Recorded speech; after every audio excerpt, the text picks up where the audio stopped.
Good morning বন্ধুরা, তোমরা সবাই কেমন আছো? আশা করছি সবাই খুবই ভালো রয়েছো। আর এখন বাজছে ভোর 4:45।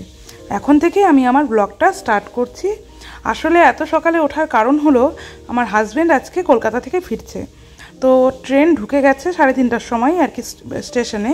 কিন্তু এখন এত ভোর হওয়ার জন্য টোটো সেরকমভাবে পাচ্ছে না, তো সেই কারণেই একটা টোটো পেয়েছে, তো সেটা কিছু দূর এসে আর কি জলপাইগুড়ির ভেতরে এসে নামিয়ে দিয়েছে। উনি আর আসবেন না, কারণ ওনার অন্য ভাড়া আছে। এবার সেই জন্য আমি ওখান থেকে আর কি, যেখানে এখন আমার হাজব্যান্ড আছে ওখান থেকে ওকে আনতে যাব। আর এদিকে দেখো এখনও কিন্তু ভোর হচ্ছে, কেবল সূর্য উঠছে, পুরোপুরিভাবে সকালও হয়নি। আজকে সকালে ব্রেকফাস্টে আমি বানিয়েছি ঘুগনি আর বানাচ্ছি লুচি। আর লুচিটা কিন্তু আজকে আমি আটা দিয়েই বানাচ্ছি, আর বেলছিও আটা দিয়ে। আর যেহেতু সরষের তেল আছে, সাদা তেলটা আমার অনেক হয়ে গেছে আর কি, তো সেই কারণে আমি সরষের তেলেই লুচিগুলো ভেজে নিচ্ছি।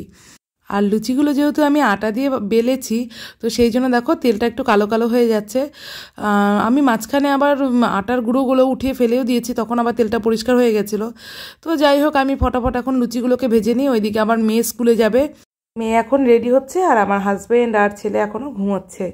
যেহেতু এসছে ভোরবেলা, রাত্রি জাগা ছিল, তো সেই কারণে ঘুমোচ্ছে। আমি আর কিছু বললাম না। তো এখনকার মতো আমার লুচিগুলো ভাজা হয়ে গেছে, আর বাদ বাকি একটু আটার গোলা রয়ে গেছে, তো সেটা দিয়ে আমার হাজব্যান্ড যখন উঠবে ঘুম থেকে তখন আমি লুচিগুলো ভেজে দেবো। আর এখন আমার মেয়ে ভাত খাচ্ছে, ওর টিফিনেও আমার লুচি দেওয়া হয়ে গেছে। আর এইদিকে দেখো আমার হাজব্যান্ডের ব্যাগগুলো এখনও মাঝখানে রয়ে গেছে, তো দেখি মেয়েকে আগে স্কুলে পাঠিয়ে নিই, তারপরে ওগুলো পরিষ্কার করব। আর এইদিকে দেখো তোমাদের সাথে কথা বলতে বলতে আমার ছেলেও ঘুম থেকে উঠে গেছে। আর এখন এই দেখো আমার মেয়ে যাচ্ছে স্কুলে। ওদেরও আসলে সকাল সকাল প্রচুর চাপ পড়ে যায়, বাচ্চা মানুষ। আর এদিকে তো সকাল সকাল যেহেতু স্কুল, সারাটা দিন স্কুলেই থাকতে হয়, আর বাড়ি ফিরতে ফিরতে তো সেই 3টাই বেজে যায় আর কি। তাও তো এখন টাইমটা অনেকটা শর্ট করেছে বলে 3টা বাজে বাড়ি ফিরতে, না হলে তো আগে বাড়ি আসতে আসতে প্রায় 3:30 পার হয়ে যেত আর কি। তো এই লুচি আমি আমার ছেলেকে খাইয়ে দিচ্ছি। আর ও আজকে টিফিনে লুচি নিয়ে যাবে না, যেহেতু বাচ্চা মানুষ, বুঝতেই পারছো, জামায় দাগ ফেলে দেবে, তো সেই কারণে ওকে আমি লুচিটা খাইয়ে পাঠাচ্ছি, আর টিফিনে কেক আর ফ্রুটি দিয়ে দিচ্ছি।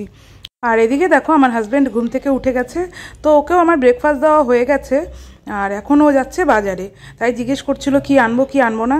তো আমি বললাম বেশি কিছু আনার দরকার নেই, যেহেতু ফ্রিজে অনেক কিছুই সবজি রয়েছে, তো হালকা টুকটাক যা 2-1টা সবজি লাগবে, তো সেটাই নিয়ে আসতে বললাম। আর এখানে 2-1টা জামা কাপড় আমার হাজব্যান্ড বের করে দিল, যেমন বিছানার চাদর, তারপরে একটা কম্বল আছে, তো এগুলোকে এখন ধুয়ে দেবো।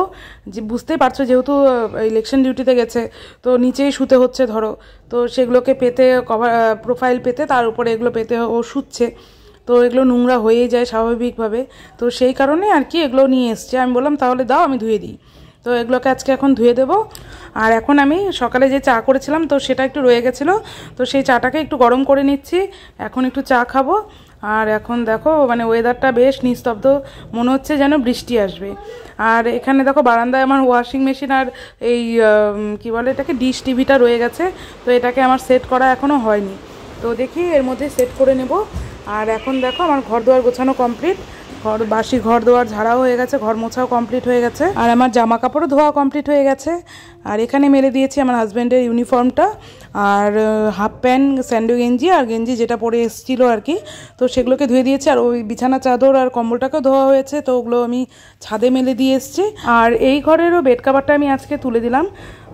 ওই পাশের ঘরের বেড কাভারটা আমি অত ঘন ঘন তুলি না, তো ওটা সপ্তাহে একবার কি 1.5 সপ্তাহে একবার ধুই, যেহেতু ওখানে শুধু পড়াশোনাই হয় আর শোয়া হয় না, তো সেই জন্য ওই ঘরটা আমি অতটা বেড কাভারটা ঘন ঘন ধুই না। আর যেহেতু এই ঘরে শোয়া হয়, তো সেই কারণে বেড কাভারটা আর কি 2 দিন পর পরই আমি তুলে দিই।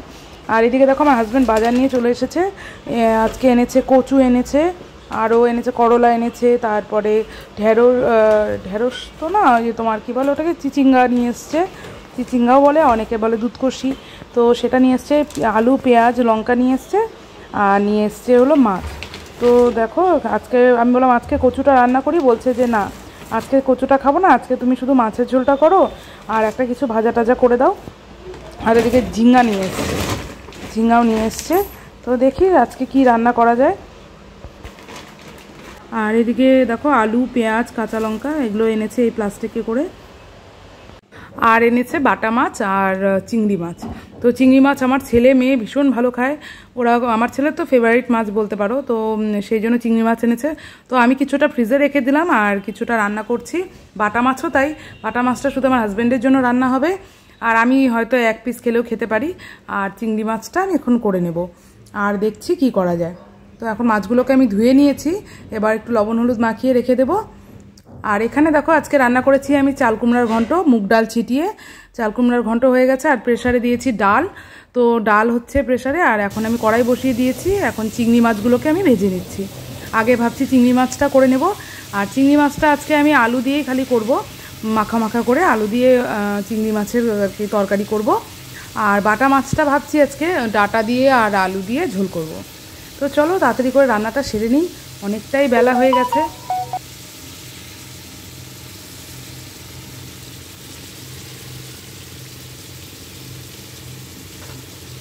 আর ভাবছি ডালের সাথে খাওয়ার জন্য কিছু একটা ভাজা করে নেব। তো সেই জন্য ঢেঁড়সটা বের করে নিয়েছি, ঢেঁড়স ভাজা হবে। আর এখানে দেখো আলু আর ডাটা আমি কেটে রেখেছি বাটা মাছের জন্য, আর এখানে আলুটা কেটে রেখেছি চিংড়ি মাছের জন্য। আর এখানে পেঁয়াজ লঙ্কা আদা পেস্ট করা আছে। আর এখন আমি আলুটা ফোড়ন দিয়ে বসিয়ে দিয়েছি, লবণ হলুদও দিয়ে দিয়েছি। এটা আলুটা দিয়ে হবে চিংড়ি মাছের তরকারিটা। আমার হাজব্যান্ড তো বলেছিল খালি কোনো একটা ভাজা আর মাছের ঝোলটা করলেই হয়ে যাবে, কিন্তু আমি চিন্তা করলাম যেহেতু হোটেলে খাচ্ছিল এতদিন বাইরে বাইরে কি না কি খেয়েছে, তো বাড়িতে এসছে যখন একটু ভালো করে খেতে না দিলে কেমন লাগে বলো তো। আর এদিকে দেখো রান্না করতে করতে আমার ছেলে এখন মানে পর্দাটার যে রডটা তো সেটা ফেলে দিয়েছে, তো সেটাকে আবার ঠিকঠাক করে উপরে লাগিয়ে দিলাম। আর এখন আমি দেখো চিংড়ি মাছের ঝোলটাও দিয়ে দিয়েছি, আর এদিকে ভাত বসিয়ে দিয়েছি। তো ঝোলটা এখন ফুটে গেলে, ঝোলটা একটু শুকিয়ে গেলে, আলুটা সিদ্ধ হয়ে গেলে আমি চিংড়ি মাছটা দিয়ে দেবো। আর এখন আমি কচু শাকটাও কেটে আজকে রেখে দিচ্ছি। কচু শাকটা কেটে না রাখলে না যেদিন রান্না করবো সেদিন খুবই অসুবিধা হয়ে যায়। তো আমার চিংড়ি মাছের ঝোলটা হয়ে এসছে, এখন আমি গরম মশলা দিয়ে ঝোলটাকে নামিয়ে নেব। তো দেখো আমার চিংড়ি মাছের তরকারিটাও হয়ে গেল, আমি এবার নামিয়েও নিয়েছি। আর এই হলো ফাইনাল লুক আমার চিংড়ি মাছের, একদম মাখা মাখা। আর আজকে কিন্তু দারুণ হয়েছিল খেতে চিংড়ি মাছটা। তো যাই হোক আমার ছেলে তো খুব ভালো লেগেছে, আর মেয়েরও খুব ভালো লেগেছে। আর বলো তো কি, বাচ্চাদের জন্যই তো আমাদের রান্না করা, বলো। বাচ্চারা যদি খেয়ে ভালো লাগে তবে নিজেরও মনে শুনে শান্তি লাগে আর কি। তো এদিকে দেখো আমার তেলটা গরম হয়ে গেছে, এবার আমি বাটা মাছের ঝোলটা করে নেব। সেই জন্য আগে বাটা মাছটা আমি ভেজে নিচ্ছি। আর ওইদিকে ডালটাও আমার ফোড়ন দেওয়া হয়ে গেছে, তখন আসলে আমার ভিডিও করা হয়নি।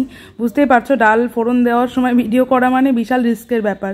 তো যাই হোক, আর আজকে তো প্রথমে আমি রান্না করছিলাম দুবেলার বুঝেই, কিন্তু পরের দিকে প্ল্যানটা চেঞ্জ হয়ে যায়। আসলে আমার হাজব্যান্ড আজকে সন্ধ্যাবেলায় যখন আমার মেয়েকে টিউশনে ছাড়তে যায় তখন আমার ফ্রেন্ডের সাথে দেখা হয়ে যায়। তো ও যখন দেখেছে যে আমার হাজব্যান্ড এসেছে তখন প্রথমে বলেনি, কেমন পাজি ভাবো। তো প্রথমে বলেনি, প্রথমে বললো যে মান্টিকে নিয়ে এসো একসাথে সন্ধ্যার চাটা খাই। তো যাই হোক আমার হাজব্যান্ড তখন এসে আমাকে বলল, আর এরই মাঝখানে আমার ফ্রেন্ডের ফোন চলে এসছে আমার কাছে যে একটু আয়, দরকার আছে। তো আমি তো প্রথমে বুঝতে পারিনি, তো পরে তোমরা সেগুলো সব দেখতে পারবে। আর এদিকে দেখো আমি আমার কী বলে ঝোলটা বসিয়ে দিয়েছি, ঝোলটা হয়েও গেছে। আর একটুখানি ঘুগনি বেঁচে গেছিলো, তো সেটা ভাবছি আমি খেয়ে মানে আর রেখে কী হবে, রাখলে নষ্ট হয়ে যাবে, তো সেই জন্য আমি খেয়ে নিলাম। আর এখন আমি ঢেঁড়সটা ভাজতে বসিয়ে দিলাম। তো ঢেঁড়স ভাজাটা আমার হয়ে এসছে, এবার নামিয়ে নেব। আর এখন দেখো আমরা খেতে বসে পড়েছি, ছেলেকে খাওয়ানো হয়ে গেছে আর মেয়েও স্কুল থেকে চলে এসছে। মেয়ে আমি আর হাজব্যান্ড মিলে আর কি খেতে বসেছি। তো আমি ডালটা বের করলাম, তো আমার হাজব্যান্ড অত ডাল পছন্দ করে না বলে বললো যে না এইবেলা ডাল খাবো না, ভালো লাগছে না। তো যাই হোক যত খাবার রান্না করেছো তো ওগুলো দিয়ে এখন আগে খাই। তো এই দেখো দুষ্টুটা আমাকে ডেকে প্রথমে বলছে যে চল একটু মার্কেটে যাব, দরকার আছে। তো আমি যথারীতি আমি গাড়ি নিয়ে চলে এসেছি, তো মার্কেটে যাব একসাথে। তো মার্কেটের কথা বলে দেখো আমাকে নিয়ে এসছে বাজারে।